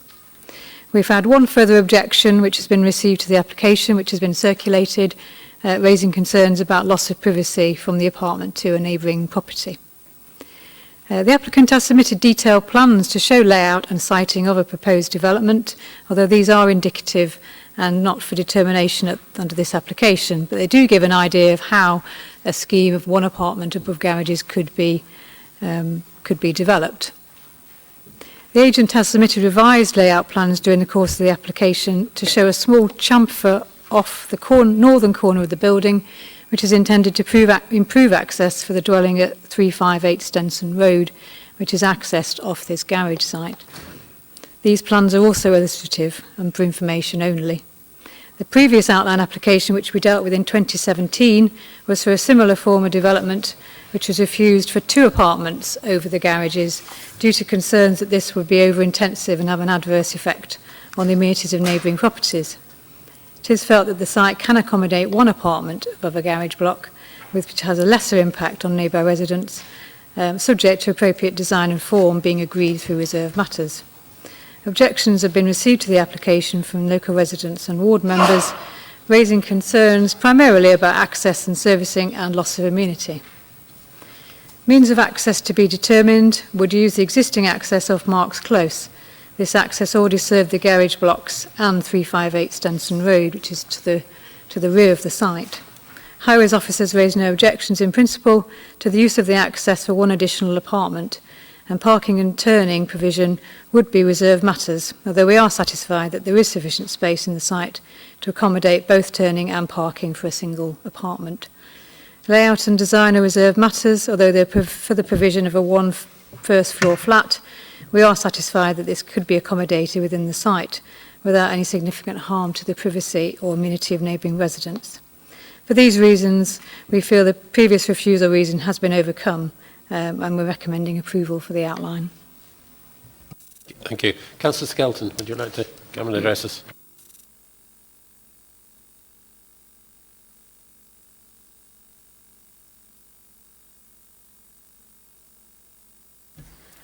Thank you. I'd like to start by saying this garage court is indeed very small. It's a very small enclosed space. It doesn't really do it justice looking at it on the map. Unfortunately, I don't think you've had a site visit to be able to tell that for yourselves. It is a shared space, the courtyard. It is the only access for 358B Stenson Road. The owned garages that aren't to the left also have this as their access, as well as obviously the rented garage owners. I myself have attempted to turn my small car, I might say, in that garage space, marking out where the new boundary wall would be of the flats and and it is extremely difficult to do. Looking also at the dotted lines where they're saying, oh yes, somebody in 358B could turn their vehicles to get into their access. Well, you might be able to do that with an ordinary car, but the people who own 358B actually have a business that they run, and they use long wheelbase vehicles, and they have told me categorically they will not be able to turn. These people also have a legal right of access over that land and have had to enforce that in court against the owner of the courtyard, and it is surmised by some that this may well be a bit of a tit for tat. The massing and the overbearing impact does still remain. It might have changed, but it still remains, particularly the affecting the back gardens of Marks Close. As you see, some of them are incredible. Well, they are very small back gardens. This is sort of 1970s housing development. And people will still have that problem. The new garage block and the flat above it, as I said before, would be moved 2 to 3 metres to the left, and that does not give room for turning vehicles with any ease. It will make the owned garages, just to the left, actually unusable. In summary, this does cause detriment both to the owners of the garages and to the owner of 353B Stenson Road. And I don't believe it is a satisfactory form of development. It does have a negative impact on the nearby properties, and it is still over-intensive. So I ask you to reject this application. Thank you. Thank you. Sarah, would you like to come back on those points? And I'd like to know where 353B Stenson Road is in relation to this, because I'm a bit baffled that this isn't near 353 Stenson Road.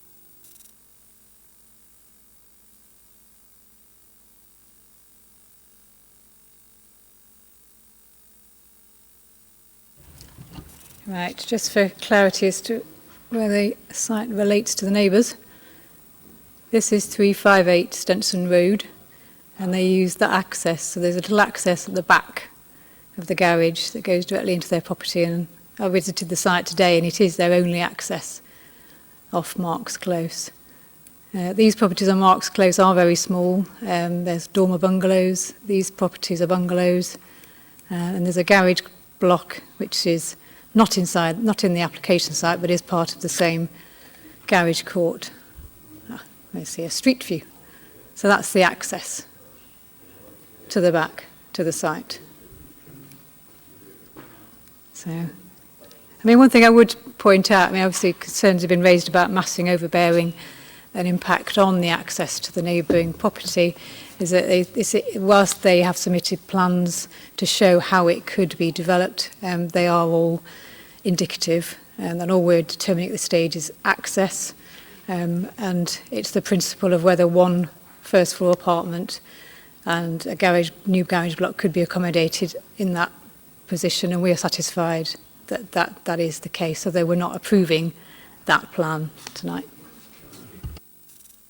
The other issue was about the ability for vehicles to turn in there. Can you advise on that from a highway point of view?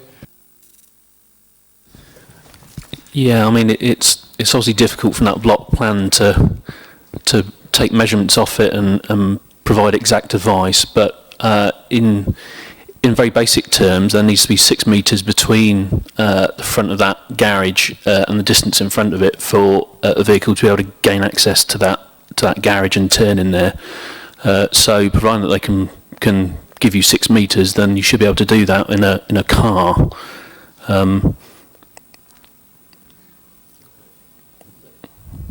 Thank you. This area wasn't in Derby when they planned that. It was in South East Derbyshire Rural District, and some of their planning standards were pretty appalling. I don't think we'd have allowed 353B, will we, to be in that position with an access like that? But that's history, and we have to live with it. Okay. Please. there's already garages there. Is the new garages going to be wider than the existing garages, the width? I mean, does that reduce the turning space? That's the point I'm trying to make, is that there's garages there, there's turning space there or whatever. Is the new garages going to come out further and reduce the turning space? The answer apparently is yes. Or then how much? Chair, that darker rectangle is the indicative siting of the proposed garages with the apartment dwelling above, and below it, underneath it, are the dotted lines of the existing garages. Okay, so it comes closer, but if you bear in mind that the lower rectangle has the garages that are now proposed are 5.4 metres in depth. You can go back to the slide again, James. So the minimum depth of that grey block from front to back is 5.4 metres. Our highway officer have said you've got 6 metres, you need 6 metres to be able to turn. So if you judge that, there's still enough room between even the most furthest out point of there's still 6 metres, by the looks of it, in what they've shown. They've even gone to the point of chopping the corner off to get that, the dotted lines that go around the corner. They've chopped the corner of the proposed building off to enable that to happen. But that's all indicative. All they're saying is, in principle, is this suitable for garages below, dwelling above, with this access? So I'll be able to turn my car around, won't I? You'll be able to turn your car around, Frank, on a site visit.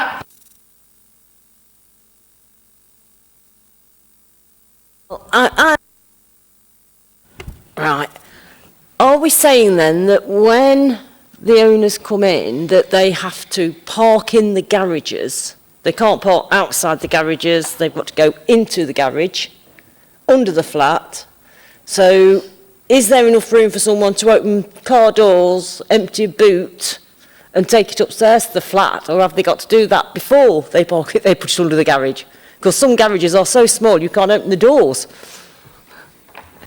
I know you need a DeLorean that does that. Yeah.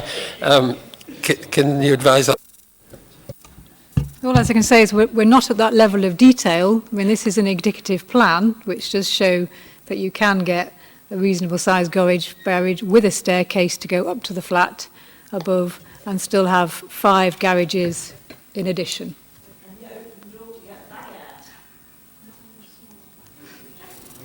I would assume so, yes. It actually looks like that. As you see on the slide, you've got three shorter garages. Those are the garages, I think, where you put your car in, you get out, and then open the boot, and you're stood underneath the door. The larger garage, the first of the larger garages you go up, has an access door to those stairs, so you've almost been able to pull your car into the garage, close the door behind you, still open the boot, get your stuff out, and go upstairs. That, I think, indicatively, because the stairs go up to the dwelling part above, it would be the garage for the apartment above. And it's a longer garage. It's actually wider and longer than the other garages.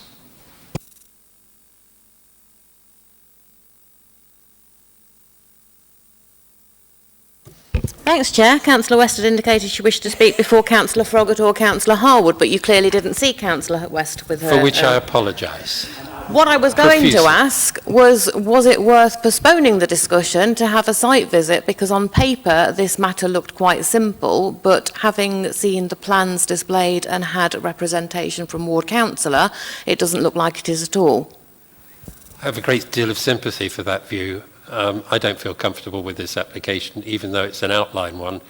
And although I hate doing this in committee, I think the sensible thing is for us all to go and have a look, and for somebody to demonstrate with a reasonably priced car how you would turn and get into the site that's available.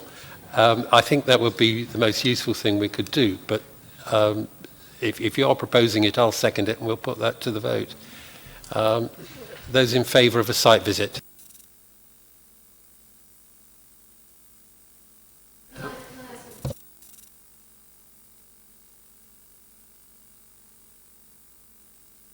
Oh, sorry, 358B Stenson Road. Every now and then that house will change hands and there'll be a need for a larger vehicle to gain access to it, or if they're having some landscaping done or some building work. And I'd like to know whether that turning circle is just for a standard vehicle or whether it's for something of significant size. I'd like to know the planning history of 358B or whatever it is, because if they are running a business there that has considerable vehicle access, I think we need to take that into account. I understand there are legal implications to this which don't concern us, but I think a site visit's the answer, and you have just resolved to do that. So we're deferring this application till after a site visit, which will be into the new municipal year. Okay.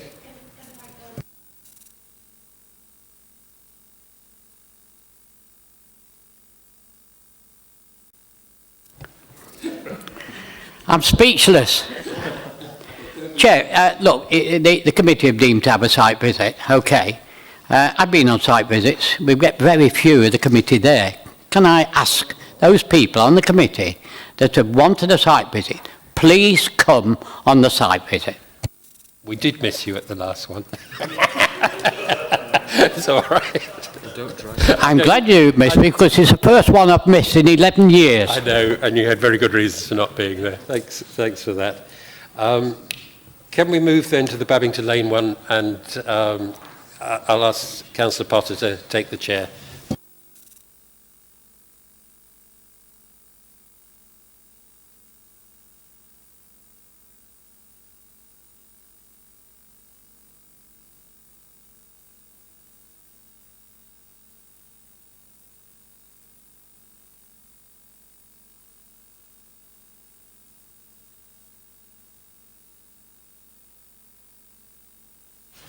Right, what a lovely view from up here. Let the record show that I've taken the chair for this item due to declarations of interest.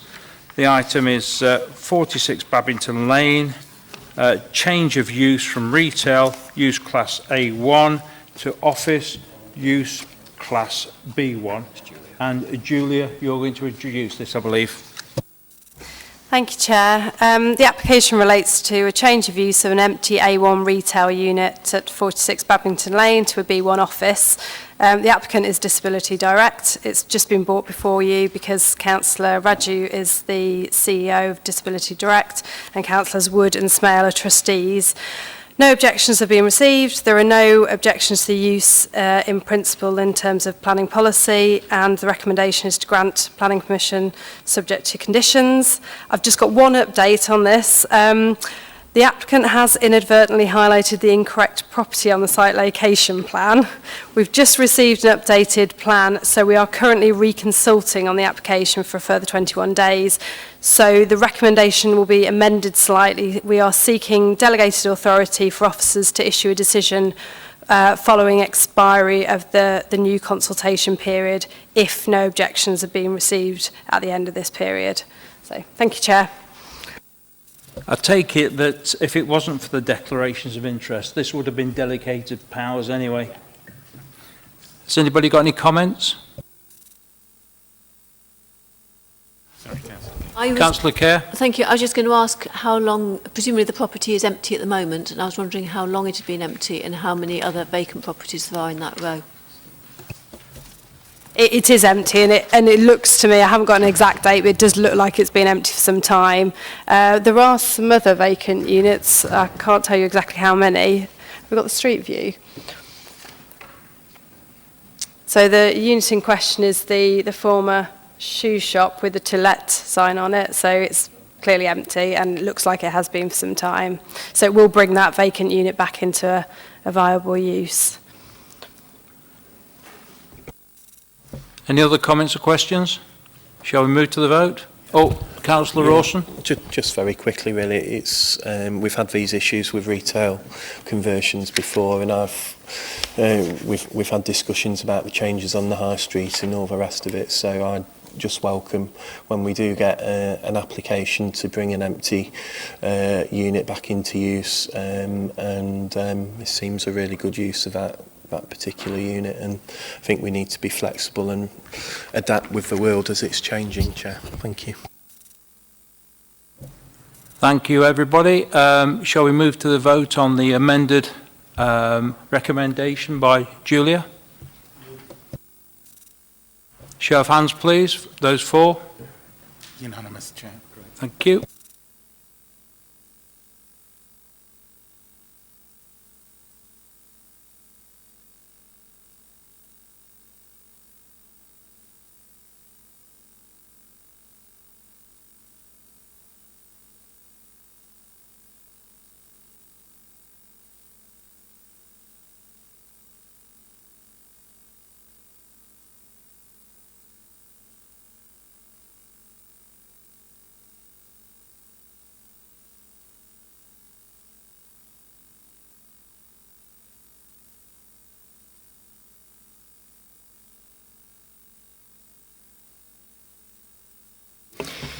Thank you, Chair. This proposal seeks permission to change the use of this property from a 6-bed house in multiple occupation to a 7-bedroomed house in multiple occupation, sharing facilities over the 3 floors. It's got 2 kitchens with bathroom facilities on each floor. So that's 2 kitchens, full stop, and then bathroom facilities on each floor. There have been no neighbour comments. You will have had circulated a letter from Councillor Adrian Pegg written in objection to the scheme. He was going to speak but couldn't make it tonight. Is that the reason we're... That is the reason why we're here. If Councillor Pegg isn't here, should this not be dealt with by delegated powers? Is the committee happy to allow the officers to do that without debate? I know this property. In fact, it used to be a nursery, to be honest, years ago. And it's a big property. It can take 7 quite easily. Well, we don't want to discuss the merits of this. What I'm suggesting is that because, as a matter of principle, if a councillor brings something to committee, they have to turn up and speak about it. If for any reason they can't, it should be dealt with by the officers. And Chair, through you, that is what I want to get promoted at member training, for all member training. You get the weekly list, you see it, you've got 21 days to call it in and turn up at the meeting. Yes. Thank you. Wards have 3 members each, and if one of them can't turn up, well, actually, you're here. Yes, but delegated powers, I think, are... Which concludes item 8, does it not? Fine. Which takes us to the proposed site visits. Should we be lucky enough to be on this committee after the AGM. First one is Osbaston Road, Douglas Court, corner there. I think this is the old boys' club. What was it called? Merlin, isn't it? Not that court. No, right, okay. You can see it from the street. Does anybody want to make a specific visit? Okay. 37 Carleton Road we've already determined. 12 Louvain Road, demolition of a bungalow and erection of 12 apartments. Yeah, let's not discuss the merits. Do you want to go for a site visit? Yeah, I think that might be a sensible one to do. Just slightly south of the site on the overhead, you've got 1 to 13. Is it Garden Lodge Close? So I think we did a site visit many years ago. But yeah, you'll be able to see how that works as well as something of this proposal. So it might be useful for a site. Micklova Sports Club. Yes, please. Please, Chair. All right. Perhaps on the same day then. It's moving a football pitch which does have effects on neighbouring properties, and I think you need to see that. Chair, I know this obviously very well. And there's a cricket field there and what have you. And this club are very high up in the step in football, and I'd like to see what they're proposing to do in view of the fact that they seem to be extending considerably the football pitch. I think it's very important that this planning committee makes a visit. Okay, let's do that then. Land south of Victory Road, Victory Park, 3 units. I don't suppose it affects any residential properties.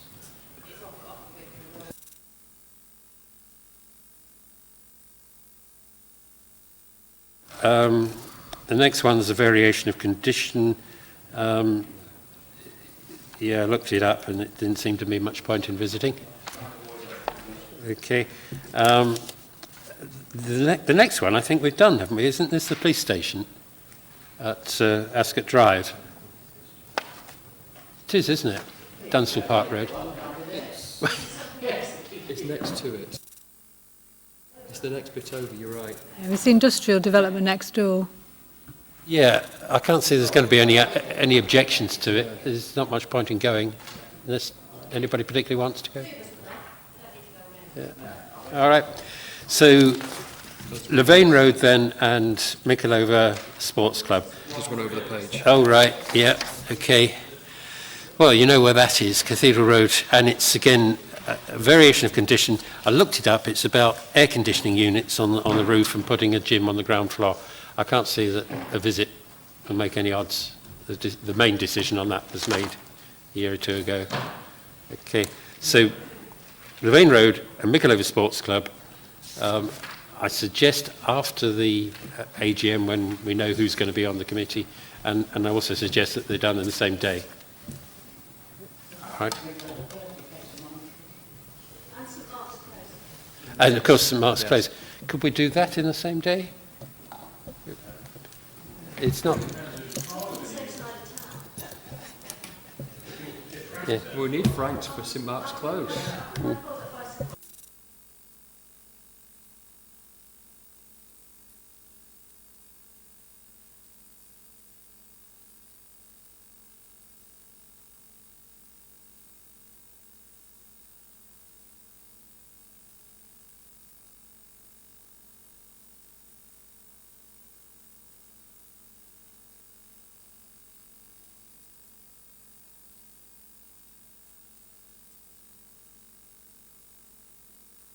We've all got mountains to climb before then. Thank you, everybody, particularly the officers and members of the committee, for an enjoyable year in this chair. As to what happens on May the 2nd is in the hands of the electors, who will vote on anything but what's going on in Derby. So it'll be a case of throwing all the cards up in the air and seeing how they land. And if anybody is standing for election, I wish you well. Councillor Howell, would you want to say something? Chair, on behalf of the committee, I'd like to thank you for what you've done in the last year. It's been very enjoyable and what have you, nice being on the committee. I'd also like to thank all the officers because, to be honest, they're absolutely a credit to the council. And Paul and his team do a superb job. And their advice they give us sometimes we don't take and we should do. But there you are, that's life. Okay.